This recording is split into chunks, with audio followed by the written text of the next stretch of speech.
English പരീക്ഷയ്ക്ക് വളരെ എളുപ്പത്തിൽ മാർക്ക് കിട്ടുന്നൊരു കാര്യമാണ് ക്വസ്റ്റ്യൻ ടാഗ്. ഈ ക്വസ്റ്റ്യൻ ടാഗ് എങ്ങനെ ഈസിയായി ചെയ്യാമെന്ന് നമുക്ക് നോക്കാം.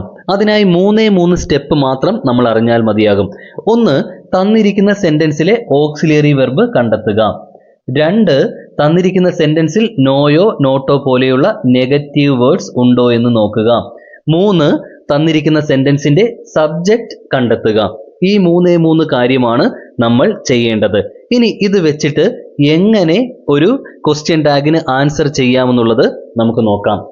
നമുക്ക് 3 എക്സാമ്പിൾസ് നോക്കാം. ഒന്ന്, he is coming.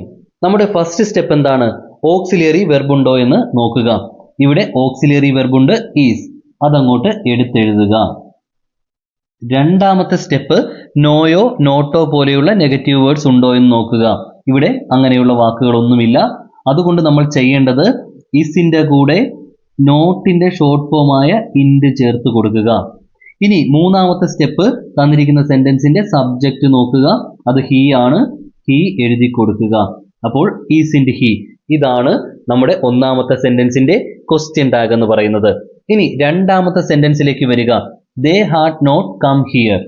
First step എന്താണ്? ഓക്സിലിയറി വെർബ് നോക്കുക. ഇവിടുത്തെ ഓക്സിലിയറി വെർബ് എന്താണ്? ഹാഡ് ആണ്.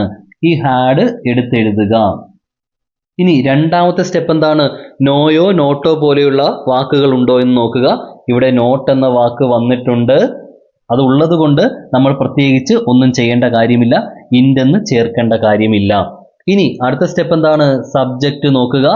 ദേ ആണ്. അതെടുത്തെഴുതുക. Had they. അപ്പോൾ ഈ സെന്റൻസിന്റെ ക്വസ്റ്റ്യൻ ടാഗ് ഹാഡ് ദേ എന്നുള്ളതാണ്. ഇനി മൂന്നാമത്തെ സെന്റൻസ് നോക്കുക. John can help me. നമ്മുടെ ഫസ്റ്റ് സ്റ്റെപ്പ് എന്താണ്? ഓക്സിലിയറി വെർബ് നോക്കുക. ഇവിടുത്തെ ഓക്സിലിയറി വെർബ് ഏതാണ്? ക്യാൻ ആണ്. ക്യാൻ എടുത്ത് എഴുതുക. അടുത്ത സ്റ്റെപ്പ് എന്താണ്? നോയോ നോട്ടോ ഉണ്ടോ എന്ന് നോക്കുക. അങ്ങനെയുള്ള വാക്കുകളൊന്നുമില്ല. അതുകൊണ്ട് ഇൻഡെന്ന് ചേർക്കുക. ക്യാൻ്റെ അവസാനം എന്നുള്ളത് കൊണ്ട് നമ്മൾ ടി മാത്രം ചേർത്താൽ മതി. അപ്പോസ്ട്രോഫി ഇടുക, ടി ചേർക്കുക. കാൻഡ്. അപ്പോൾ അത്രയായി. ഇനി അടുത്ത സ്റ്റെപ്പ് എന്താണ്? ജോൺ. നമ്മുടെ സബ്ജക്റ്റ് നോക്കുക അല്ലെ. സബ്ജക്റ്റ് എന്താണ് ഇവിടെ വന്നിരിക്കുന്നത്? ജോൺ എന്നുള്ളതാണ്. ഇവിടെ നമുക്ക് ഒരു കാര്യം ശ്രദ്ധിക്കേണ്ടതുണ്ട്. ഒരു പേര് നമുക്ക് സബ്ജക്റ്റിന്റെ സ്ഥാനത്ത് ക്വസ്റ്റ്യൻ ടാഗിൽ എഴുതി കൊടുക്കാൻ കഴിയില്ല. അവിടെ നമ്മൾ ശ്രദ്ധിക്കുക. തന്നിരിക്കുന്ന പേര് ഒരു പുരുഷന്റേതാണെങ്കിൽ ഹി എന്ന് ചേർക്കുക. തന്നിരിക്കുന്ന പേര് ഒരു സ്ത്രീയുടേതാണെങ്കിൽ ഷീ എന്ന് ചേർക്കുക. ഒന്നിലധികം ആളുകൾ ഉണ്ടെങ്കിൽ ദേ എന്ന് ചേർക്കുക. അപ്പൊ ഇവിടെ ജോൺ എന്നാണ് തന്നിരിക്കുന്നത്. ജോൺ പുരുഷനായതുകൊണ്ട് നമുക്ക് ഹി എന്ന് ചേർക്കാം. അപ്പോൾ ഇവിടുത്തെ ടാഗ് കാൻ ഹി എന്ന് വരും.